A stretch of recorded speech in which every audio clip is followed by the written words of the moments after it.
बिस्मिल्लाहिर्रहमानिर्रहीम। अस्सलाम वालेकुम नाज़रीन। रुलता गए हैं पर चस पड़ी आई, ये वाली सिचुएशन है PMLN की। जब से ये PDM का जो लास्ट उनकी जो मीटिंग हुई और उसमें जो आसिफ अली ज़रदारी साहब की तरफ से पाकिस्तान पीपल्स पार्टी की तरफ से ये साफ तौर पर कह दिया गया कि हम तो रेजिग्नेशन नहीं देने वाले, और फिर उन्होंने फिर CEC की तरफ मसला रेफर कर दिया। लेकिन ये बात बड़ी क्लियर है कि उनकी जो सेंट्रल एग्जीक्यूटिव कमेटी है उसकी मीटिंग जो होगी और जो उन्होंने 4 या 5 अप्रैल तक टाइम मांगा है, उसमें आप देख लीजिएगा, उसमें भी यही फैसला होगा कि जी रेजिग्नेशन नहीं देने। और ये from day one Peoples Party की पॉलिसी थी। पीपल्स पार्टी सबको पता था कि उनके जो स्टेक्स हैं और वो इस तरह की बात नहीं करने वाले कि वो रेजिग्नेशन दे के तो अपने जो स्टेक्स हैं उनको लूज़ कर दें। तो इस लिहाज से जो हालात, जो उम्मीदें बांधी थी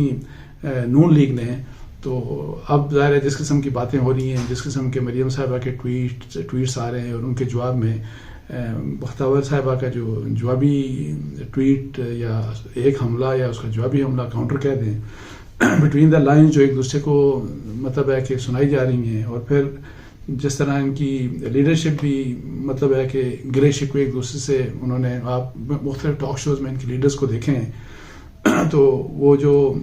मसाइल जो जिस किस्म के सामने आ रहे हैं और उसके बाद, लेकिन अगर आप शुरू से इस चीज़ को मतलब है कि अगर आप देख रहे हो तो मैंने तो बड़े शुरू में ही कह दिया था कि PDM का जो सबसे वीक लिंक है वो वीक लिंक पाकिस्तान पीपल्स पार्टी है, और पाकिस्तान पीपल्स पार्टी ने कभी भी रेजिग्नेशन नहीं देना, ब्लॉक रेजिग्नेशन वाली तरफ वो बिल्कुल भी नहीं जाएंगे। और उसकी 2 वजूहत हैं। एक तो है डेफिनेटली ये बात है कि आपको पता है कि ज़रदारी साहब बहुत स्मार्ट हैं इस लिहाज से कि वो wheeling dealing behind the scene, जो व्हीलिंग डीलिंग है वो करना जानते हैं। और उनके खिलाफ ज़ाहिर है बहुत से केसेस हैं, और जो केसेस हैं वो कुछ केसेस तो बड़े स्ट्रॉन्ग केसेस हैं। अब उन केसेस को अगर परसू किया जाता है उसी तरीके से और उनको रियायत नहीं मिलती तो फिर ज़ाहिर है उनके लिए मसाइल होंगे। तो वो इन चीज़ों को भी बड़े अच्छे तरीके से सेटल करना जानते हैं। और हमने माजी में भी देखा कि जब हम ये बात करते हैं कि नैब ने आज तक किसी भी पॉलिटिशियन को नैब ने कन्विक्ट नहीं करवाया किसी पॉलिटिशियन को, फाइनलिटी की मैं बात कर रहा हूँ, तो उसमें अगर आप ये देखें कि शिकायत हमेशा नैब से ये होती है कि या तो वो केस झूठे बनाता है, और या अगर वो केस जेन्युइन भी केसेस हों और बड़े मजबूत भी केसेस हों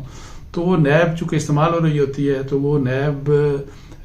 जो मजबूत केसेस होते हैं वो in favour of powerful accused वो हल हो जाते हैं, बिकॉज फ्रेंडली प्रोसिक्यूशन की जाती है, इन्वेस्टिगेशन बहुत से कागजात जो हैं डॉक्यूमेंट्स हैं वो पेश नहीं किए जाते। और ज़रदारी साहब के केस में आपको पता है कि बहुत से केसेस थे, और ख़ास तौर पे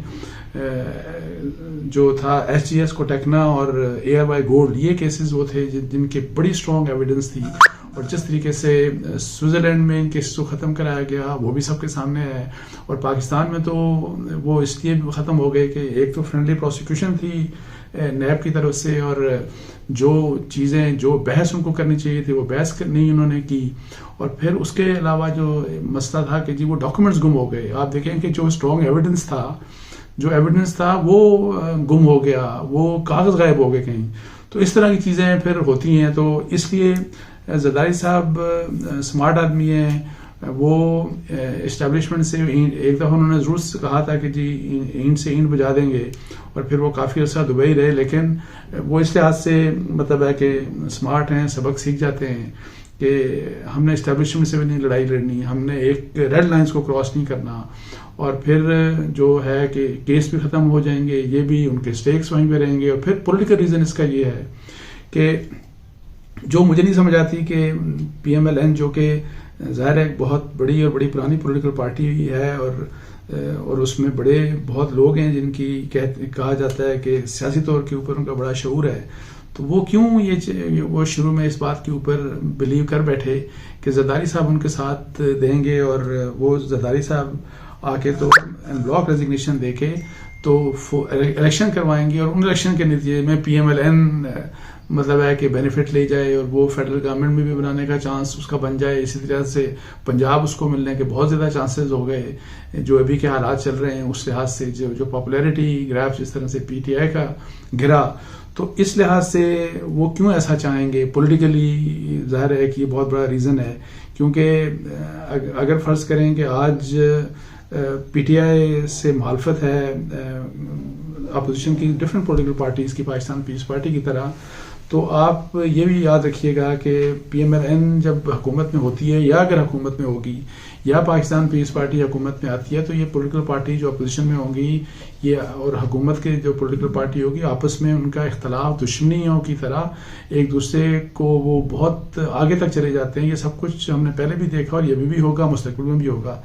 تو یہ جو جا کے اعتبار کر لیا پی ایم ایل این نے، تو ابھی میرا خیال ہے کہ انڈائریکٹ پوائنٹس مارنا اور اس قسم کی باتیں کرنا، اس سے بہتر یہ ہے کہ خود اپنے آپ کو دیکھیں کہ انہوں نے کس قسم کی غلطی آن دیئر پارٹ تھی، کہ انہوں نے کیوں اس چیز کے اوپر بلیو کر دیا کہ وہ چیز جو کبھی بھی نہیں کر سکتے زرداری صاحب، وہ ان کے لیے کر لیں گے، اور تاکہ فار ادر ریزنز نہیں بلکہ اس لحاظ سے بھی کہ جی پولیٹیکلی جس کا فائدہ ان کو ہوگا. تو اس لحاظ سے یہ ایک انٹرسٹنگ اب یعنی کہ صورتحال ہے. اور پھر آگے دیکھنے کا ہے کہ اگر پاکستان پیپلز پارٹی چھوڑ جاتی ہے پی ڈی ایم کو، اور یا اگر پی ڈی ایم کنٹینیو کرتی ہے اس چیز کے ساتھ کہ جی انہوں نے یہ جو استعفے نہیں دینے، اور پی ڈی ایم اس کے ساتھ وہ کمپرومائز کر لیتے ہیں نون لیگ، تو پھر میرا نہیں خیال کہ کوئی بڑا سیریس ڈینٹ ڈالا جا سکتا ہے پی ٹی آئی کو فیڈرل گورنمنٹ میں یا ان کو پنجاب میں جس طرح کہا جاتا تھا. تو اب ایسا میرا نہیں خیال کہ پاسبل ہوگا.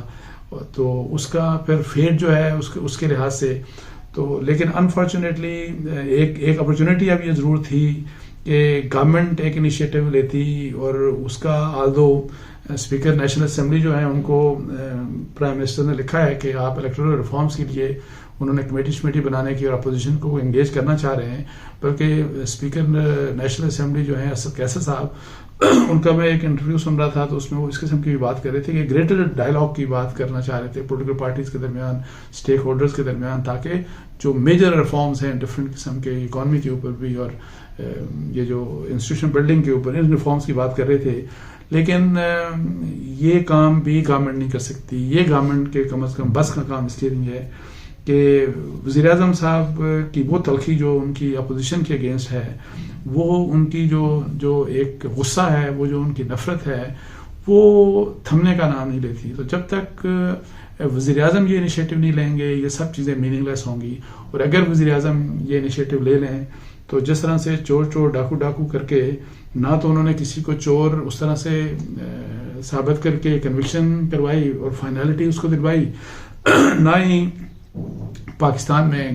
کرپشن کے اوپر یعنی کہ کرپشن کا خاتمہ ہوا یا اس میں کمی آئی، بلکہ جو لاسٹ رپورٹ تھی آپ دیکھیں ٹرانسپیرنسی انٹرنیشنل کی، اس میں تو کرپشن پاکستان میں پہلے سے زیادہ بڑھ گئی. اسی لحاظ سے گورننس کے حالات بڑے خراب ہیں، سروس ڈلیوری نہیں ہو رہی، مہنگائی بہت زیادہ ہے، معیشت کے حالات خراب ہیں، گورننس کے حالات خراب ہیں. تو ان چیزوں کو ٹھیک کرنے کے لیے اور تاکہ جو 2.5 سال میں یہ کہوں گا ویسٹ کر دیے پی ٹی آئی کی گورنمنٹ نے، عمران خان صاحب کی گورنمنٹ نے، پرائمریلی اسی غصے کی وجہ سے، تاکہ یہ آگے کم از کم وہ اس طرح کا حالات نہ ہو اور آگے حالات بہتر ہوں. تو اس کے لیے وزیر اعظم صاحب کو اپنے آپ کو چینج کرنا پڑے گا اس لحاظ سے. لیکن مجھے اس کی بھی امید نہیں. تو اس لیے جس طرح کے حالات چل رہے ہیں انفارچونیٹلی پاکستان کے لیے، وہ مجھے لگتا ہے چلتے رہیں گے. اور پھر جو میری خواہش تھی فرام ڈے ون کہ جی ایک گریٹر ڈائلاگ کی طرف سب کو، تمام اسٹیک ہولڈرز کو بیٹھ کے تو ایک ڈائلاگ کرنا چاہیے تاکہ اس ملک کے حالات بہتر ہوں، انسٹیٹیوشن بلڈنگ ہو، اور تمام ادارے جو ہیں اسٹیبلشمنٹ سمیت گورنمنٹ، پارلیمنٹ، جوڈیشری، یہ جتنے بھی، اور بیوروکریسی، سول بیوروکریسی، جتنے بھی انسٹیٹیوشنز ہیں، وہ اپنی بیسٹ پرفارمنس دیں، اپنے کانسٹیٹیوشنل ڈومین میں رہیں. تو اس طرح کا ڈائلاگ کا مطلب مقصد ہونا چاہیے، اور ایک دوسرے کو مدد کریں اس لحاظ سے کہ جی اپنے مطلب ہے کہ اپنے ڈومین میں اور بیسٹ سروس ڈلیوری کے، نہ کہ ایک دوسرے کی ٹانگیں کھینچی جائیں اور ایک دوسرے کو یہ جو پاور ٹسل ہے وہ ہمارے ہاں جو انفارچونیٹلی ان اینڈنگ ہے کہ جی یہی چلتی رہے. تو اس کے حالات پھر ایسے ہی ہوں گے جو اس وقت پاکستان کے حالات ہیں. تو اس کے ساتھ ہی مجھے اجازت دیجیے. جزاک اللہ. السلام علیکم و رحمۃ اللہ.